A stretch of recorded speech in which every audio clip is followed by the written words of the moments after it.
may nag-offer sa akin na maglaro sa pro. May nag-offer sa akin maglaro Sa Pilipinas? sa Philippines. Vismin na league, Vismin. Yeah. So Visayas, Mindanao. So yun sabi niya, bro, Aaron, baka gusto mo maglaro sa Vismin. Tas bro, maging professional ka kasi bibigyan tayo ng mga card, di ba? Professional. License. Yeah, license, correct. Sabi ko, so pag uwi ko na dun, sabi ko, sige, give me 1 month bro na mag-decide kasi yung may sinabi siya sa akin na ganito yung pay. So pag uwi ko ng Pinas, sabi ko sa tatay ko, tay, ganito. May nag-offer sa akin na maglaro sa pro. Sabi ng tatay ko, sige, mag-decide ka. Pro or Canada. Paalis na kayo noon. Oo, paalis na pala. Oh. Di ko alam na paalis na pala kami. Kasi galing ako US eh.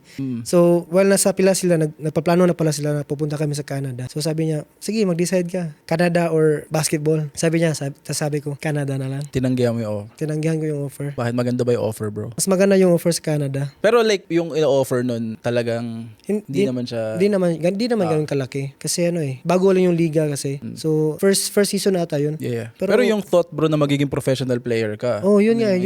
Yung thought na yun, bro, grabe. Parang teary-eye ako noon yung nag-chat yung boss namin.